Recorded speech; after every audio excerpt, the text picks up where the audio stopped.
Good morning and welcome to AXA XL Arctic Live. Hi there from the Arctic. My name's Jamie. We've got a great lesson for you today on sea level rise. I'm currently in the UK Arctic Research Station, and that is the most northerly research station here. We're in the science settlement of Ny-Ålesund.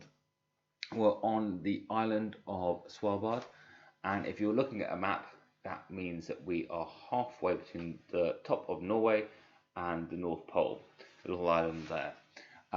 79 degrees north. If you keep on going that way, there's a little bit more island, and then it's all the way over the Arctic Ocean and the sea ice towards the North Pole. So we're going to be looking at different types of ice today. And before we start, a few shout outs to those schools who are watching. We have the UAE, UK, Portugal, Greece, Spain and Albania. Welcome one and all. Hi there. And some special shout outs. We have Oscar, who's homeschooled in Anglesey. Good morning, Oscar. Hi there. We have Richard Taylor Primary, are looking for ways to reduce their carbon footprint. We are loving joining in Arctic Live. Richard Taylor Primary, we are loving having you part of Arctic Live too. So a big good morning from the Arctic to you guys.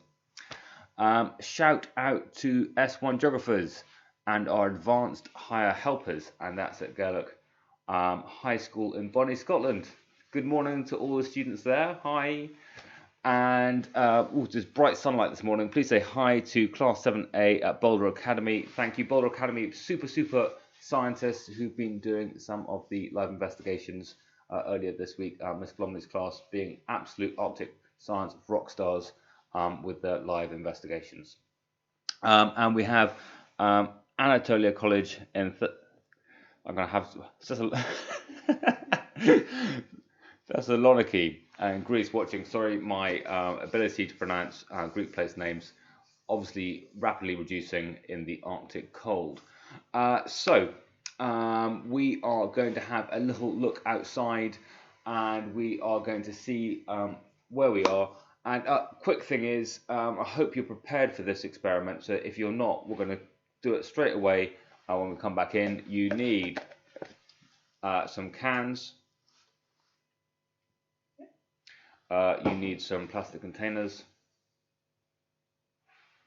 You need some water. And you need an iceberg. Honestly, we've got some iceberg outside. We'll just go and show you now. And you do not need an ice axe. This is not a standard piece of scientific equipment in school. So please do not give your students an ice axe. That's for a bit later. So let's go outside. I'll bring the microphone. Move things out of the way. We cannot have our wireless mics up here because we all have to be wired in. No wireless signals, no 3G, and because that interferes with the scientific instrumentation. There's bits of iceberg all over the place, which I'll just move out of the way. For those of you who thought I was joking, I'm just going to bend down now, and at my feet I've just gone to fetch a bit of iceberg off the beach. We have beaches in the Arctic. You can use ordinary ice, so don't worry if you didn't go and get an iceberg from the cupboard this morning. It is very windy today, so I am going to face this way. Ellie, is that okay? Ellie, ultimately behind the camera, and I'm gonna talk like this, turn around and point, but also keep quite sheltered, like this. So one of my favourite views in the world here, looking down the Kingsfjord or Kongsfjorden, down towards the glaciers at the end. So at the end there, that's about 10-15 kilometers away, about 10 miles away. You can see a couple of glaciers. You can see the very cracked bluish glacier, that's the Kronebreen, moving at about 3 meters a day at the moment, and that is where this iceberg has come from. So the front of that glacier breaking off, and then you can feel the wind blowing those icebergs. Icebergs are big. When they're a bit smaller, they're bergy bits. Even smaller, they're growlers. So this was a tiny bit that got chopped up on the beach this morning. Then behind the wonderful Tre Corona, the Three Crowns peaks about 25-30 kilometers away.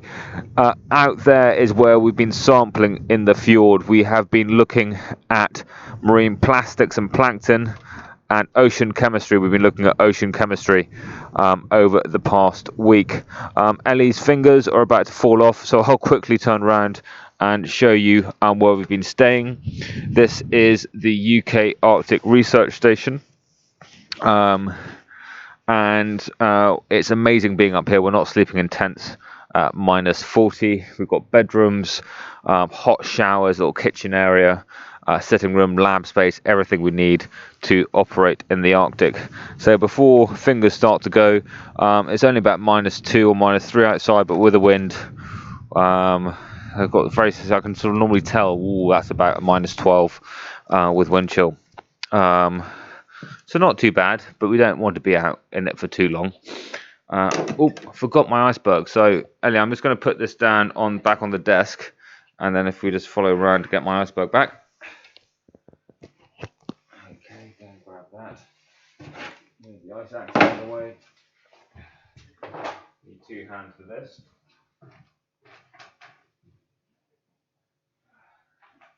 There we go.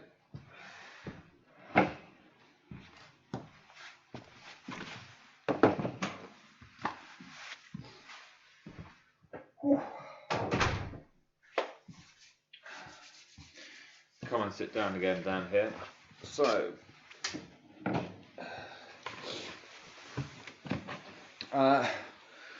we're going to talk about ice.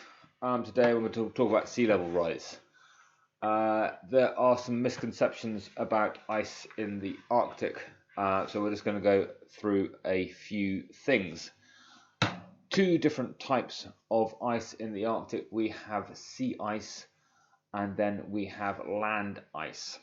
So sea ice is when the sea freezes, and that happens on a seasonal basis.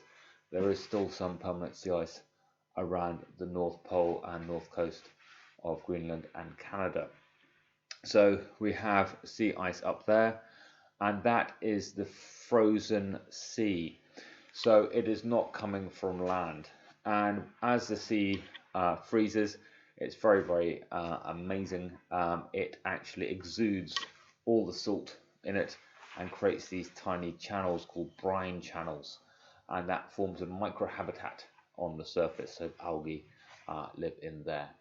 And then we have land ice. So we have 2 types of land ice in the Arctic. I mean, I say 2 types, 2 sort of distinguishable features. We have the Greenland ice caps. That's a mass of ice on top of Greenland up to about 3,000 meters thick. And then we have glaciers around the edges as well. So just think the Arctic Ocean is an ocean surrounded by land. And then when we have the glaciers coming in, or the Greenland ice sheet, that is where the icebergs are coming from. And then we talked about those different sizes of iceberg, starting with the biggest is the iceberg, then the next down is a bergy bit, then a growler, and then you might have brash ice, collections of lots of little bits of ice in the water. It really depends on which way the wind is blowing, whether we have any icebergs near the station, but definitely when we are down sampling in the inner fjord down towards the glacier, encountering lots of icebergs there. What we're going to look at today is we're going to look at the impact of melting ice on sea level rise. So what happens if ice in the Arctic melts? And we're going to have to look at one which is going to be sea ice and one which is going to be land ice. So I just need some ice. Sort of this kind of size is going to be useful, and maybe some smaller blocks. So if you just give me a moment, I'm just going to chip it off. So preparing the ice for your different cups here. Okay,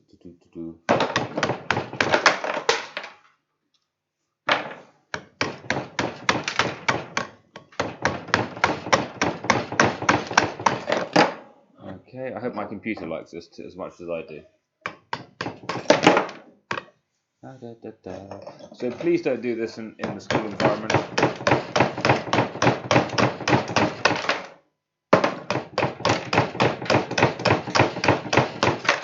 There we go. I'll try and get some slightly smaller pieces here. And the amazing thing about using glacier ice, I was going to try and maybe hold up one of these to the camera. If I hold, where do I hold it for a zoom in, Ellie? Like that? Yeah. Can you see the bubbles in there? Yeah. So those bubbles, quite often you get air bubbles in glacier ice, in icebergs, and that air was trapped thousands of years ago, and as it melts, that air will be released back into the atmosphere for the first time in thousands of years, which is quite cool. So what I'm going to do is I'm going to start making my Greenland and my sea ice experiments. You can think about that. So I'm going to put some water. Oops. And this one. And some more water. Here. Ooh. I'm going to separate them out a little bit. There we go. I'm going to move my computer out of the way because we do have bits of ice everywhere. So just to make sure those are out of the way, and I'm just going to put in here my sea ice, little bits of ice in here, and then to make sure that the water is at the same level as in both cups. Make a smaller bit of ice. There we go.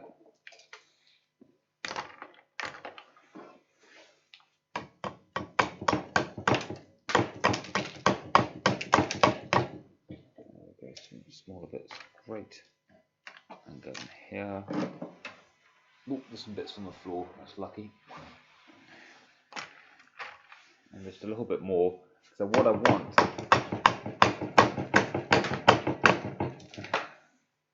is I want these sea levels to be the same before we start. How are we doing?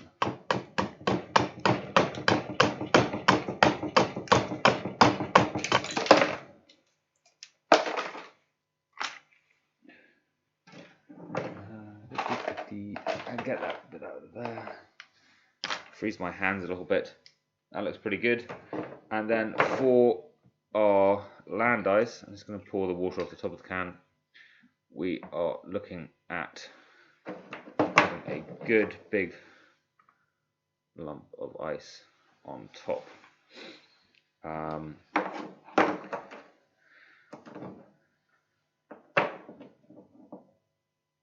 Is that the best bit? Maybe I'm going to try and get a really good big bit of ice to go on top of here. So I'm just going to search for I've got a smaller piece in here. Or maybe just take off the side of here, that's probably the easiest.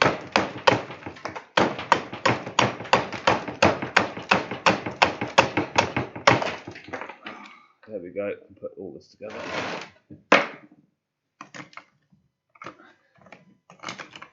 A nice bit of ice on top. And we're going to measure, it's covered in ice and water, tidy up a bit, and then we'll go through the two experimental batches you should have. So, put the ice axe down there. and get out my marker pen. So what we're looking at having, move that out of the way, bring this round. We have one example where we have ice on land. So this is our continent, a bit like Greenland, and we have the sea, and we're going to see what happens when that ice melts. I'm going to draw a line where the level of the sea is. And then we've got one with sea ice. And we are going to draw a line where the level of the sea ice is. I'll turn that round there. And we are going to try and predict what happens as that ice melts. So sea ice melting, is that going to cause sea level rise? Or if the land ice melts, is that going to cause sea level rise? And so we're going to have to leave those somewhere nice and warm. I might just turn around and put those behind me in the sun.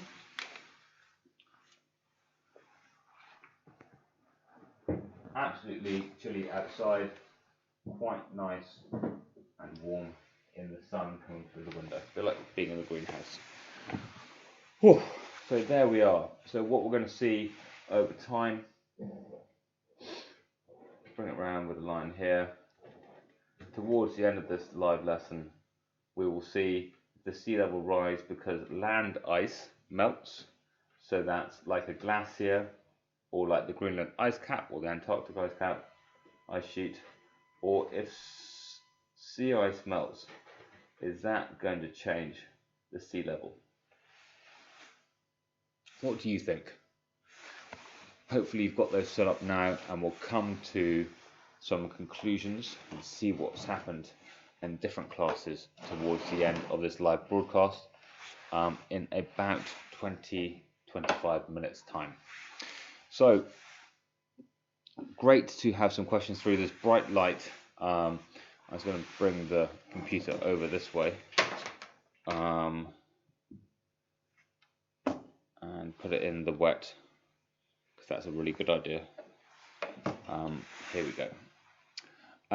What is causing sea level rise? That's a really good question. And so there are two main causes of sea level rise. The first of which is glaciers and ice on. I'm going to give it away now. What causes sea level rise?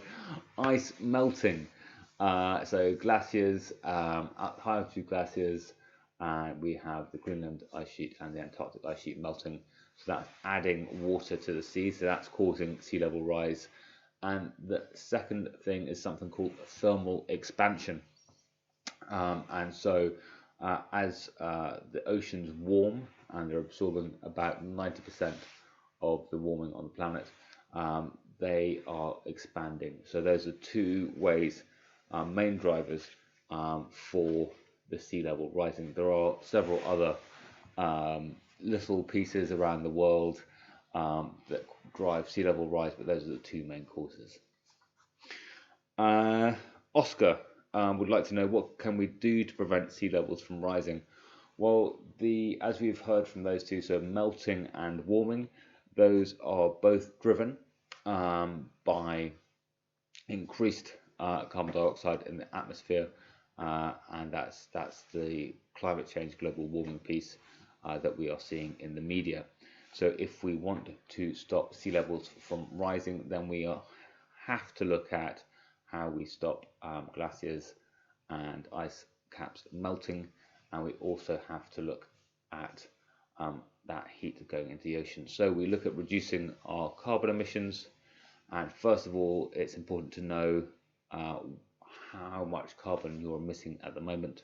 So do go on to a carbon calculator and have a look at that. And then there's a nice 3-step process you can take. So first of all, think about how you travel. Is your form of travel carbon intensive? Do you go to school by bicycle or on foot, or by scooter, push scooter rather than sort of small motorbike? Do you take flights? Because those are incredibly carbon intensive as flight from London to Sydney, emitting, I think, about 5 tons of carbon per passenger. We are offsetting our travel up here by planting trees in the Scottish Highlands. And if you want to get involved in a scheme such as that, the link will appear on the live chat shortly. But then the next piece is to look at how you eat. So moving from towards a plant-based diet. There's no need to eat meat every day, even if you're not going full vegetarian or vegan. A good place to start, perhaps schools can do this, is to start with a meat-free Monday. But also looking at how you can reduce the amount of carbon from your food intake.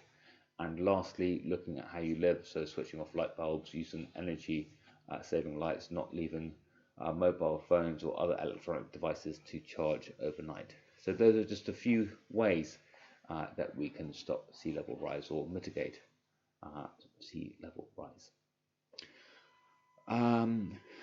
Wow. Oscar is asking, how will the rising sea levels affect the climate? It's a very good question. So in terms of the sea level rise affecting the climate, what we have is if we have the melting of ice, which will then lead to sea level rise, we have less white surface that reflects back solar energy, so the heat from the sun, into the atmosphere. So there will be more heat being absorbed by the planet. So sea level rise not directly affecting climate, but the drivers of sea level rise leading to a faster warming as well. How will sea level rising affect marine life? Again, from Oscar, that's a great question. So it will affect marine life in a number of ways. First off, as the seas go up, those organisms which are stuck to the bottom, such as coral, will find that there is too much water above them, and will change the amount of available light coming through to them. So that is potentially devastating for the coral reef, and there's research going on looking at how corals will drown in future scenarios of sea level rise. In terms of missing ice, there are a lot of organisms and marine life up in the Arctic relying on sea ice in particular for their food and for other parts of their life. So sea level rise, not a great thing for marine life. From Boulder Academy, some students think the water will rise more in the beaker in which ice is in the water, because they think the land mass may absorb some of the melted ice, but Camille doesn't. Camille, will see if you're right. And it's a really good point.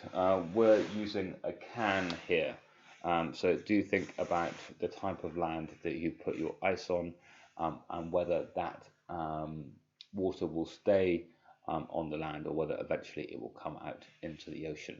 It may take a while to come out, but when we're looking at the melting ice in Greenland and the Antarctic, I don't think there is much hope for it being captured on the land. In fact, there's the ice on the top layers will be melting off probably soonest, and so there's still ice underneath, so there isn't much land there to absorb water. Sam from Sapphire class is asking, how will rising sea levels affect our lives? It really depends where you live, Sam. So there are millions and millions, if not billions, of people who live in coastal cities. And we have a projected sea level rise anything between 20 centimeters and 2 meters by the end of the century. And if that's our baseline, just think about the storm surges. So when we hear about flooding in coastal areas, there's 2 meters extra potentially by the end of the century that will be the starting point for any storm surges. So potentially devastating, some bits of iceberg falling around, potentially devastating for those people living in coastal communities, and especially as we are also degrading our coastal habitats that act as protection from big storms. So coral reefs and mangroves act as a protection for people living near the sea when there's a big storm. And so if there is sea level rise and we don't have those natural protections, then people living on the coast could be badly affected. We'll also see more coastal flooding and areas, low-lying areas near the coast could be underwater. And also if there is any agriculture near the coast, so you're farming near the coast and you start getting salt water into your farming soil, that can really ruin your ability to farm. So if you think about coastal farmers in places like Bangladesh, so rising sea there will have a really bad impact on their ability to grow crops.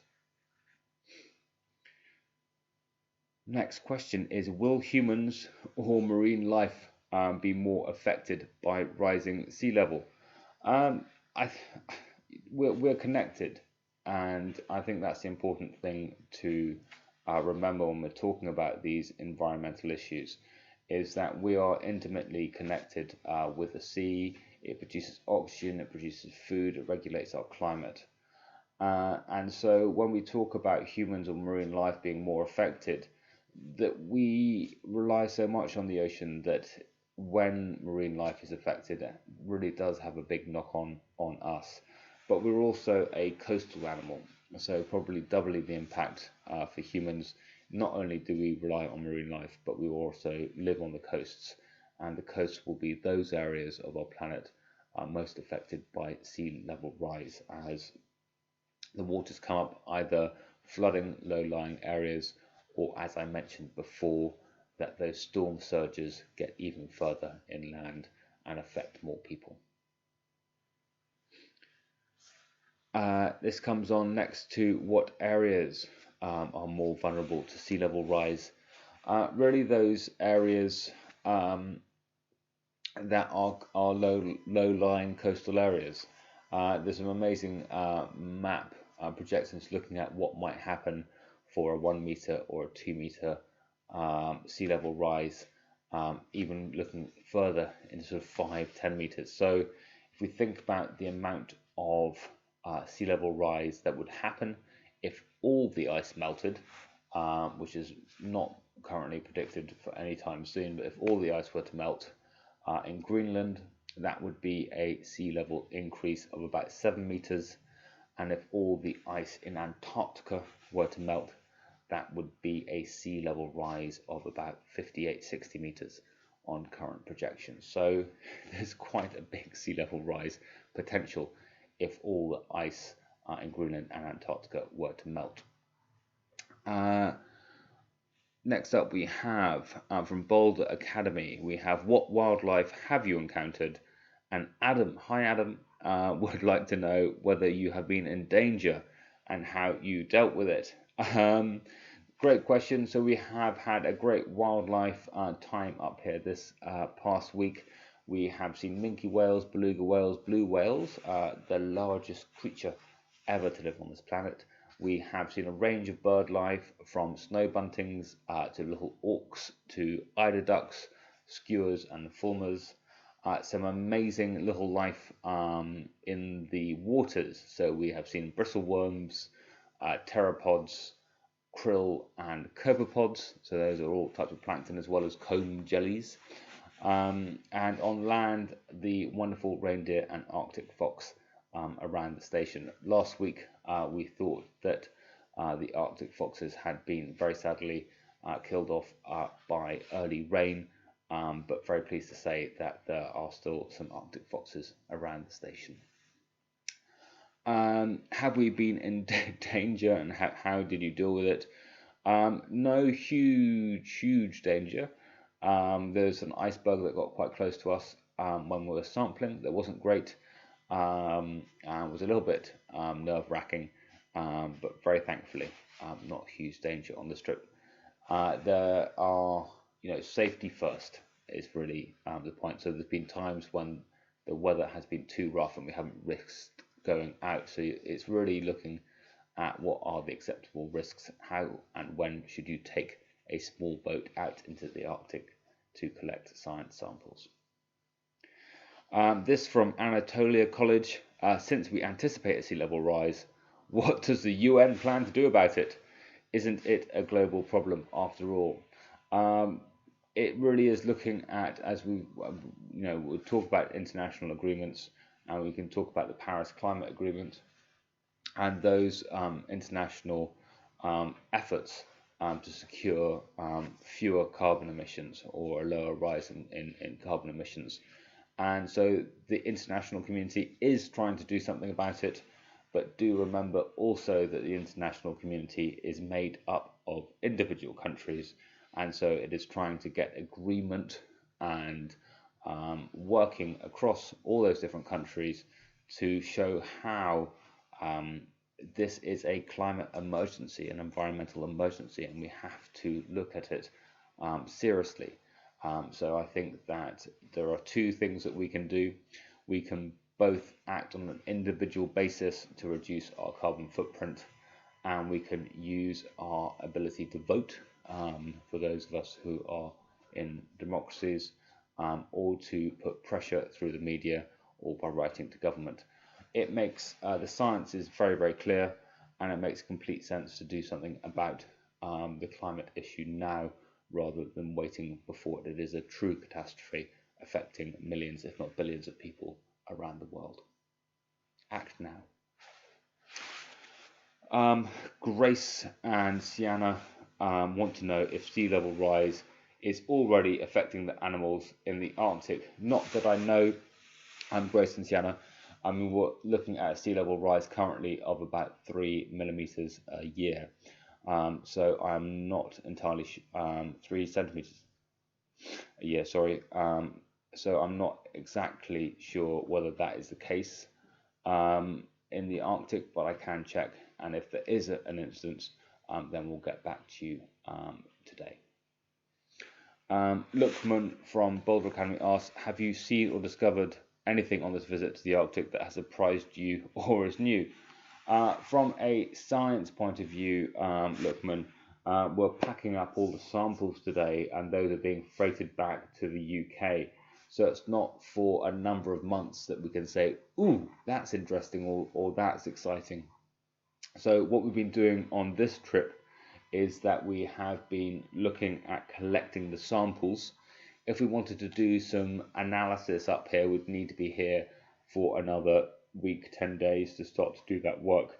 But instead, we're shipping all the samples back to the UK, and we will see what we can find when we're back in the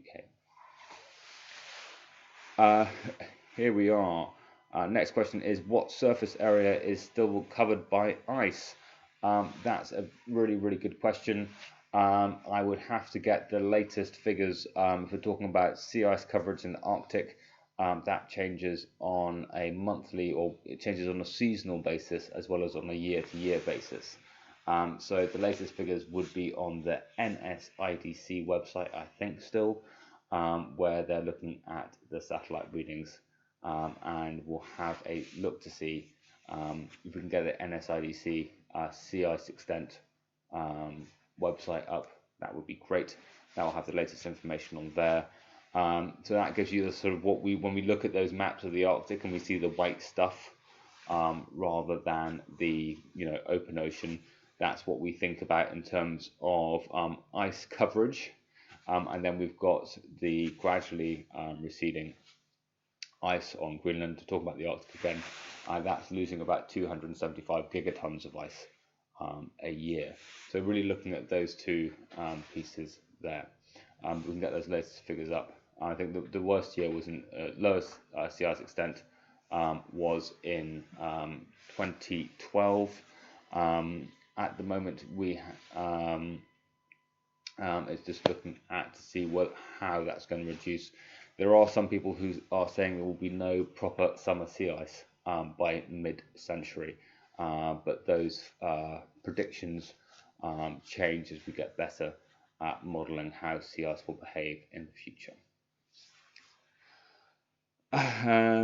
Where are we? Are there other issues related to ocean health that need to be researched further? Certainly, there are lots of issues affecting ocean health. Um, I think we know enough to start taking action now. And I don't think we need to wait for any more information before we can start taking action to mitigate the things that are going on at the moment. So we know that climate change, both through ocean warming and ocean acidification, is affecting the oceans, and we can take immediate steps to reduce our carbon emissions and the impact of climate change on the planet. We have seen the issue of plastics in the news, and although we are not 100% sure what the impact is on marine life, and all the different impacts it may have, we can really start to reduce our single-use plastic consumption, especially for those unnecessary plastics. So yes, there are some areas where plastic is great, especially in medical areas, but there are stacks and stacks of times when we do not use plastic when it's necessary. So single-use plastic bags where we use it for 15 minutes on average. Plastic straws if you do not need them for medical purposes, coffee cups, disposable coffee cups, water bottles, all that kind of thing. Then we come to overfishing, so really looking at how we eat seafood responsibly. We look at all the other pollutants going into the ocean. We look at issues such as eutrophication, which a long word basically means that if you get fertilizer runoff from farming into coastal areas, that can cause dead zones, so areas which don't have oxygen anymore, where no life really takes place. So lots of issues and lots of things we can do, but let's just focus first and foremost. Probably the biggest of those is climate change, and then probably habitat loss. So really protecting our wonderful marine areas, so not just the ones that get the sort of headlines as coral reefs, but also mangroves, seagrass meadows, and other areas of the sea, and reducing our carbon emissions. This is from Gaelic High, what kind of jobs are involved in the base at Svalbard? So there are 10 countries who are working here, who have stations here, and then there is an operating and logistics company called Kings Bay. So there's everything from mechanics, engineers, marine lab managers, or lab management. There are people who operate up the airport, people who are scientists, people who drive boats, people who are in charge of the skidoos and snowmobiles, people who are looking at polar bear safety. So there's a whole range of jobs that can be done up here. So it is not just scientists who come up here. There are plenty of jobs that you can do. Up here at Kings Bay, I know you have to speak Norwegian to get those other jobs, those carpentry jobs and everything else, because of where we are. But there are plenty of polar institutes. For instance, the British Antarctic Survey has a range of jobs down in Antarctica. So if you are interested in working in the polar regions, but the academic route is not for you, do consider getting in touch with BAS and seeing how you can get down to Antarctica for some work there. How many hours of daylight are you currently experiencing here? That's from Boulder Academy. We have 24-hour daylight. So 24-hour daylight starts in late April, and the sun will set. So you can maybe see the sun sort of glinting through the window. The sun will next set in late August, and then only for a little bit, and then moving towards permanent darkness into October. George from Boulder Academy would like to know if you have met anyone there other than people from the research station, inhabitants, explorers. George, that's a great question. Have we met anyone other than people from around here? We don't get many visitors coming through. It's not somewhere where you really visit.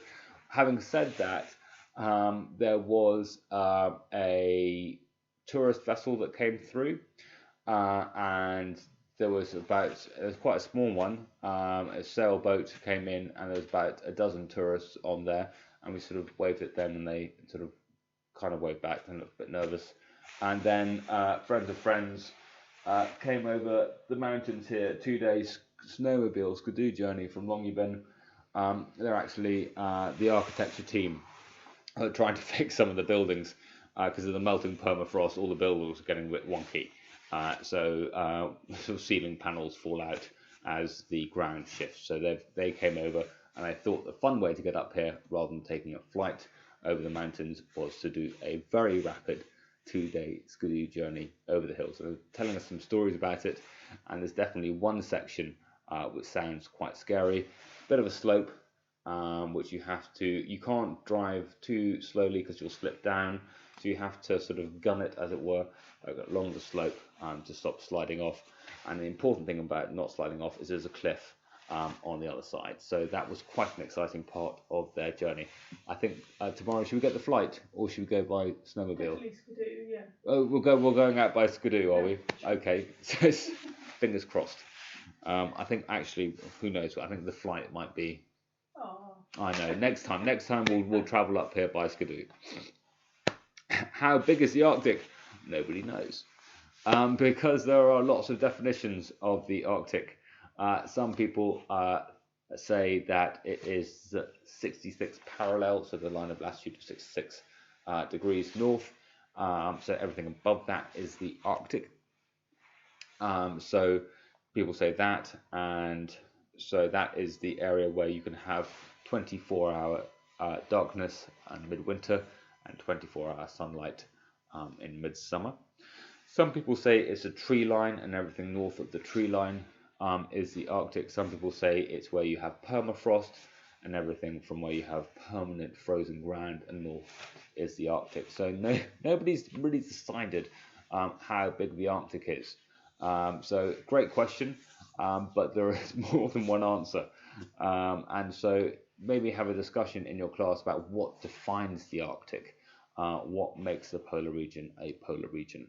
So remember, there are two different two different polar regions. You've got the North Pole, ocean surrounded by land, and the South Pole, Antarctica, which is a continent. Easier to say how big Antarctica is than how big the Arctic is.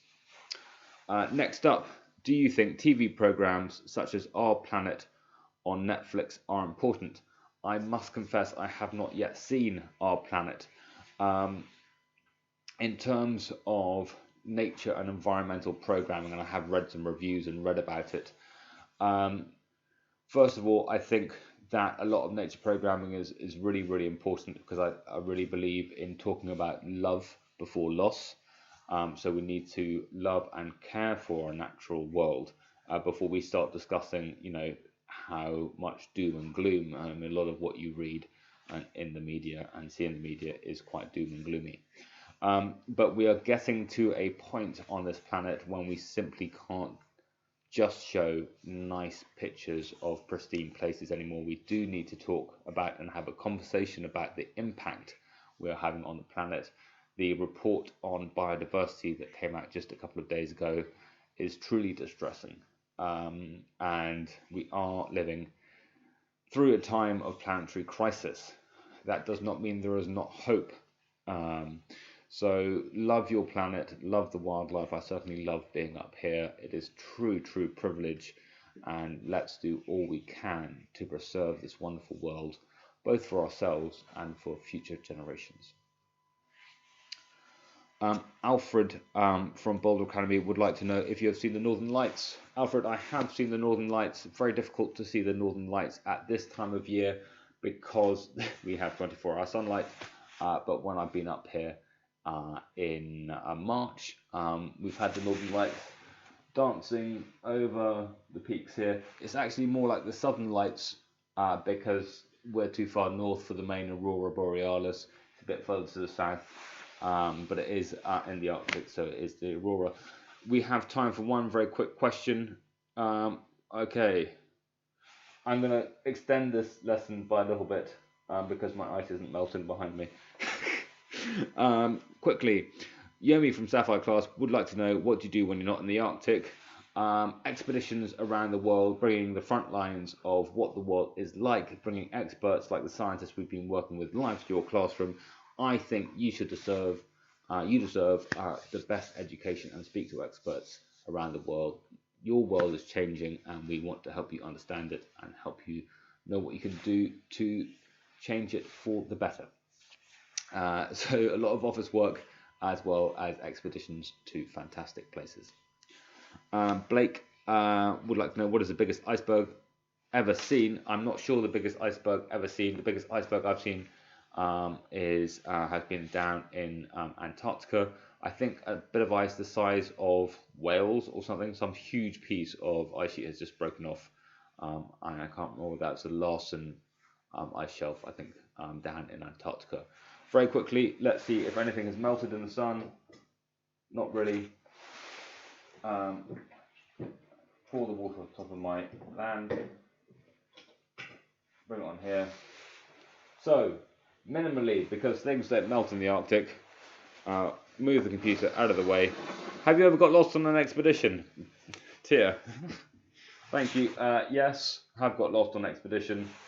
That was in Western China, in fact. Got lost, took a wrong turn, and had to be rescued by nomads. But that's a whole other story for another day. Very, very quickly, we can see if we can focus in. We can see, and it'd be good to know if this happened in your class too, a very tiny sea level rise in our ice on land and no sea level rise in our sea ice. So what we know is that because sea ice is just the sea freezing and refreezing, it doesn't really have any impact on sea level rise if it melts, because we have this land ice separate from the sea. When it melts, that adds additional water to the ocean and drives sea level rise. You have been amazing. I've been loving talking to you guys. Thank you very, very much for being part of AXA XL Arctic Live. We are back in an hour's time when we have the wonderful Ellie in front of the camera rather than behind the camera, talking about her career, the importance of communicating science and the adventures that she has had. We have an Arctic Q&A in 3 hours time, and then we are speaking to our North American audiences with a live investigation in 5 hours time and another expert interview with Eddie in 7 hours time. Thank you very much for being part of Arctic Live, and it's a big goodbye from the Arctic. Bye bye.